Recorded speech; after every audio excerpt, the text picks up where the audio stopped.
মাস December, আসছে জানুয়ারি 2021 সাল। খবরদার সাবধান ইয়ং জেনারেশন, আপনাদের অনুরোধ করে বলছি, জীবনে কোনোদিন ইংরেজি নববর্ষ 31st নাইট পালন করবেন পালন করবেন না। কেন?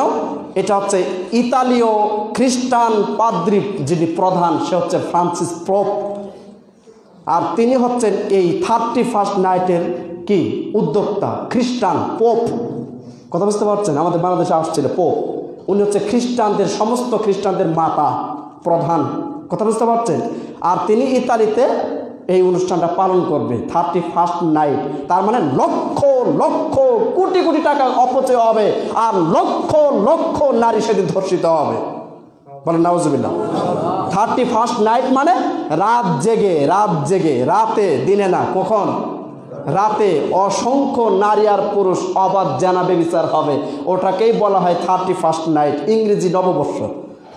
আর ইসলামে কোনো দিবস বলে কিছুই নাই। যারা বলেন কোনো দিবস বলে কোনো কিছুই নাই, কোনো পালনে জন্ম দিবস নাই, মৃত দিবস নাই, কিচ্ছু নাই। কেক কাটা, হ্যাপি বার্থডে ইত্যাদিগুলো পালন করা সম্পূর্ণ ইহুদি, নাসারা, খ্রিস্টানদের কালচার। এগুলা থেকে অবশ্যই বিরত থাকবেন, যেহেতু আল্লাহ রাসূল বলছেন মান তাশাব্বাহা বিকাউমিন ফাহুয়া মিনহুম। যে ব্যক্তি যেই জাতির অনুসরণ করে, কৃষ্টি কালচার সংস্কৃতি মানে, আল্লাহ রাসূল বলছেন তাদের সঙ্গে হবে হাসর। নাউজুবিল্লাহ বলেন। আর তাদের সঙ্গে হাসর হওয়া মানে কি? জাহান্নাম নিশ্চিত। জাহান্নাম কি? নিশ্চিত। অতএব ইয়ং জেনারেশন, মুরব্বীরা তো বুঝবেই না, যেহেতু তারা মোবাইল চালান না। ইয়ং জেনারেশন যারা আছেন তাদেরকে অনুরোধ করে বলছি, মেসেজ পর্যন্ত দিবেন না, নববর্ষের শুভেচ্ছা পর্যন্ত দিবেন না। কেন?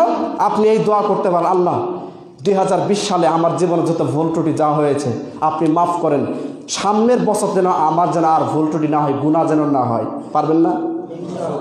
এটা বলা ভালো নাকি হ্যাপি নিউ ইয়ার বলা ভালো? বলেন।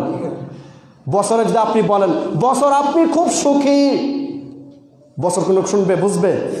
বলেন শুনবে না। আর আপনাকে আল্লাহর কাছে যদি বলেন, আল্লাহ আমার 20 সালে অনেক ভুল ভ্রান্তি হয়েছে, অনেক নামাজ কাজা করছি, কোরআন তেলাওয়াত করি নেই, অনেক ত্রুটি বিচ্যুতি করেছি, আল্লাহ আমাকে মাফ করে দেন।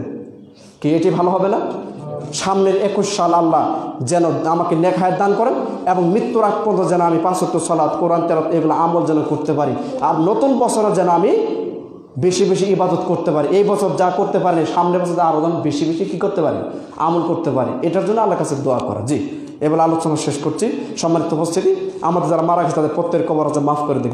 আমিন।